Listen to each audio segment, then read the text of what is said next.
नमस्ते और अंतर्राष्ट्रीय संबंध इंटरनेशनल रिलेशंस की इस मज़ेदार क्लास में तुम्हारा स्वागत है।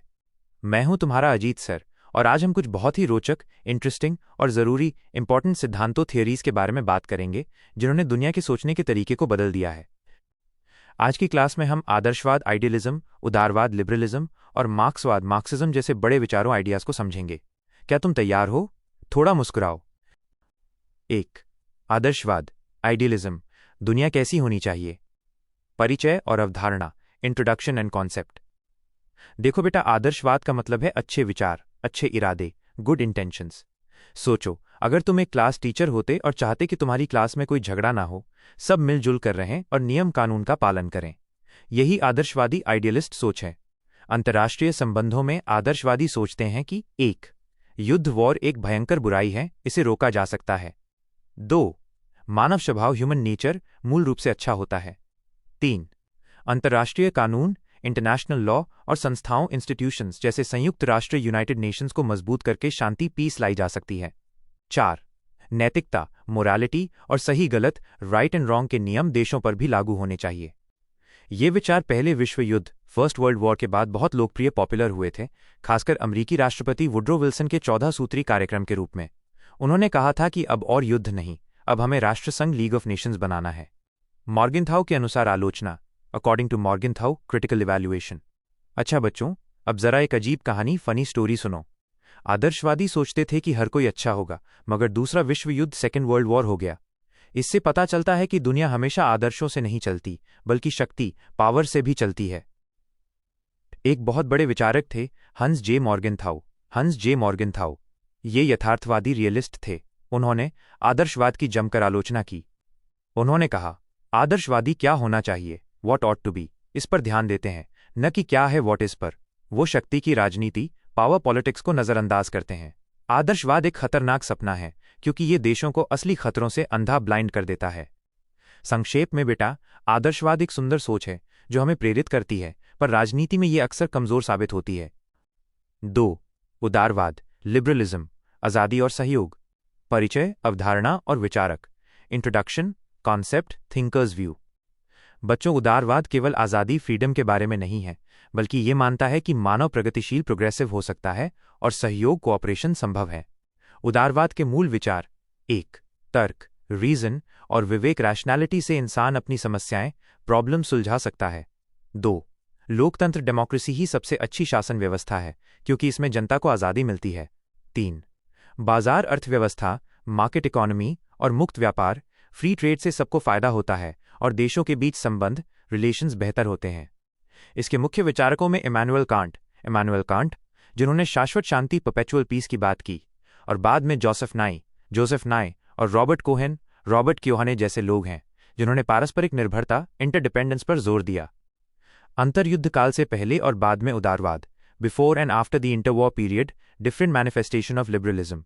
यहाँ एक टाइमलाइन समझो। समयकाल टाइम पीरियड, उदारवाद का रूप फॉर्म ऑफ लिबरलिज्म। मुख्य बात की आइडिया, अंतर्युद्ध काल से पहले बिफोर इंटरवॉर पीरियड, क्लासिक उदारवाद, क्लासिक लिबरलिज्म पॉन आदर्शवाद, राष्ट्रसंघ कानून और नैतिकता पर जोर। अंतर्युद्ध काल के बाद आफ्टर इंटरवॉर पीरियड, नव उदारवाद, न्यू लिबरलिज्म संस्थागत उदारवाद, इंस्टीट्यूशनल लिबरलिज्म। अंतर्राष्ट्रीय संस्थाएं WTO, IMF, UN देशों के बीच सहयोग को स्थायी परमानेंट बनाती हैं, भले ही वे स्वार्थी हों। इसे सहयोग का सिद्धांत भी कहते हैं। प्रश्न: बच्चों, तुम्हें क्या लगता है, क्या मुक्त व्यापार फ्री ट्रेड हमेशा शांति लाता है?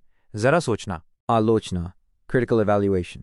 आलोचक कहते हैं, उदारवाद अक्सर ताकतवर पश्चिमी देशों के हितों इंटरेस्ट्स को छिपाने का तरीका है।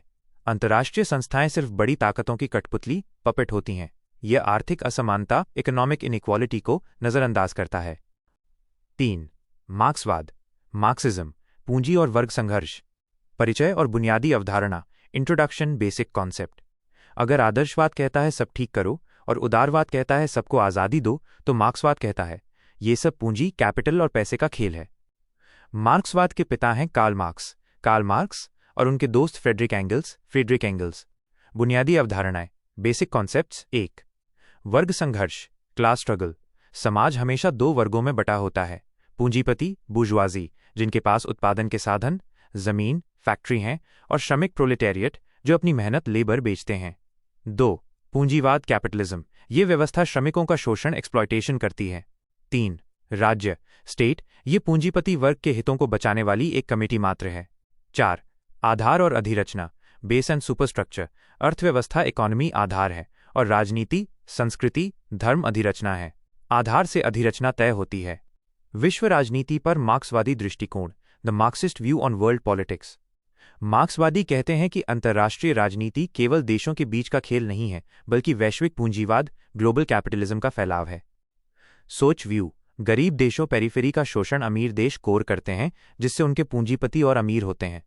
सोशलिज्म, ये एक ऐसी व्यवस्था है जहां उत्पादन के साधनों पर समाज का सामूहिक नियंत्रण कलेक्टिव कंट्रोल होता है, शोषण खत्म हो जाता है। सर्वहारा अंतर्राष्ट्रीयवाद, प्रोलेटेरियन इंटरनेशनलिज्म, ये एक बहुत रोमांचक विचार है। मार्क्स ने कहा था, दुनिया के मजदूरों एक हो जाओ। इसका मतलब है कि दुनिया के किसी भी देश का श्रमिक दूसरे देश के श्रमिक का दोस्त है और सभी देशों के पूंजीपति उनके दुश्मन हैं। राष्ट्रीय सीमाएं, नेशनल बॉर्डर्स श्रमिकों के लिए मायने नहीं रखती। उनका संघर्ष पूंजीपतियों के खिलाफ है, न कि दूसरे देशों के लोगों के खिलाफ। कुछ बुनियादी सिद्धांत, सर्टेन बेसिक टेंस। अर्थव्यवस्था ही सब कुछ है। Economy is the ultimate determinant. वैश्विक राजनीति और युद्ध के पीछे हमेशा कोई न कोई आर्थिक कारण होता है। अल्प विकास, अंडर डेवलपमेंट।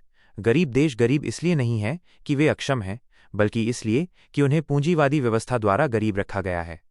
क्रांति, रेवोल्यूशन, अंत में श्रमिक वर्ग एक क्रांति करके पूंजीवादी व्यवस्था को उखाड़ फेंकेगा और साम्यवाद कम्युनिज्म लाएगा।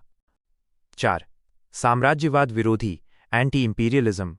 लेनिन और मार्क्सवादी दर्शन, Lenin's thought and Marxist philosophies thought. बच्चों, मार्क्स ने साम्राज्यवाद इंपीरियलिज्म की बात नहीं की थी। ये विचार दिया व्लादिमीर लेनिन ने। लेनिन ने एक किताब लिखी, साम्राज्यवाद पूंजीवाद की चरम अवस्था, imperialism the highest stage of capitalism. मुख्य विचार, की पॉइंट्स। पूंजीवाद जब अपने देश में ज्यादा लाभ नहीं कमा पाता तो वह नए बाजार, न्यू मार्केट्स और सस्ते संसाधन, चीप रिसोर्सेज खोजने के लिए दूसरे देशों पर कब्जा करने लगता है। यही साम्राज्यवाद है।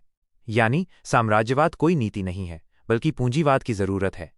साम्राज्यवादी देश आपस में भी लड़ते हैं, प्रथम विश्व युद्ध, क्योंकि वे दुनिया के संसाधनों पर नियंत्रण चाहते हैं। 5. आत्मनिर्णय, सेल्फ डिटर्मिनेशन। अवधारणा और मुख्य बिंदु, कॉन्सेप्ट एंड की पॉइंट्स। आत्मनिर्णय का सीधा मतलब है खुद का फैसला खुद करना, the right to choose one's own government and political status. यह सिद्धांत कहता है कि किसी भी जनजाति, एथनिक ग्रुप, राष्ट्र, नेशन या लोगों के समूह को यह अधिकार है कि वे अपनी राजनीतिक स्थिति, पॉलिटिकल स्टेटस खुद तय करें। मुख्य बिंदु, वुड्रो विल्सन ने इसे आदर्शवाद में प्रमुखता दी। ये उपनिवेशवाद, कॉलोनियलिज्म के खिलाफ आज़ादी की लड़ाई का मुख्य नारा बना। आज ये अधिकार थोड़ा जटिल कॉम्प्लेक्स हो गया है, क्योंकि अगर हर छोटा समूह ये अधिकार मांगने लगे तो देश टुकड़ों, फ्रैगमेंट्स में बांट सकते हैं। 6. शांतिपूर्ण सह अस्तित्व, पीसफुल कोएग्जिस्टेंस। अवधारणा और मुख्य बिंदु, कॉन्सेप्ट एंड की पॉइंट्स। क्या दो दुश्मन विचार जैसे पूंजीवाद और साम्यवाद एक साथ शांति से रह सकते हैं? ये विचार इसी पर जोर देता है। शांतिपूर्ण सह अस्तित्व का मतलब है विभिन्न सामाजिक राजनीतिक व्यवस्थाओं, सोशियो पॉलिटिकल सिस्टम्स वाले देश युद्ध का सहारा लिए बिना, एक दूसरे के आंतरिक मामलों में हस्तक्षेप किए बिना दोस्ती के साथ रहें। यह विचार शीत युद्ध, कोल्ड वॉर के दौरान सोवियत संघ और गुटनिरपेक्ष आंदोलन, नॉन अलाइंड मूवमेंट के नेताओं द्वारा लोकप्रिय बनाया गया था। पंचशील के सिद्धांत इसी की नींव हैं, जिनमें आपसी सम्मान और अनाक्रमण, नॉन अग्रेशन शामिल हैं। मार्क्सवाद की आलोचना, क्रिटिकल इवैल्यूएशन ऑफ मार्क्सिज्म। मार्क्सवाद की आलोचना दो मुख्य कारणों से की जाती है। 1. व्यावहारिक असफलता, प्रैक्टिकल फेलियर। जिन देशों ने मार्क्सवादी मॉडल अपनाया वहां अक्सर तानाशाही डिक्टेटरशिप आई और अर्थव्यवस्था विफल हो गई, जैसे सोवियत संघ का पतन। 2. मानव स्वभाव की अनदेखी, इग्नोरिंग ह्यूमन नेचर। यह व्यक्तिगत प्रेरणा, इंडिविजुअल मोटिवेशन, राष्ट्रीयता की भावना और राज्य की शक्ति जैसे गैर आर्थिक कारकों को कम आंकता है।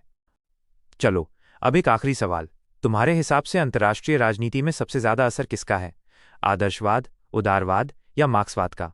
मुझे बताना। सारांश, समरी बुलेट्स। आदर्शवाद, शांति, अंतर्राष्ट्रीय कानून और नैतिकता के जरिए युद्ध को रोकना चाहता है। मॉर्गनथाउ ने इसे अवास्तविक बताया।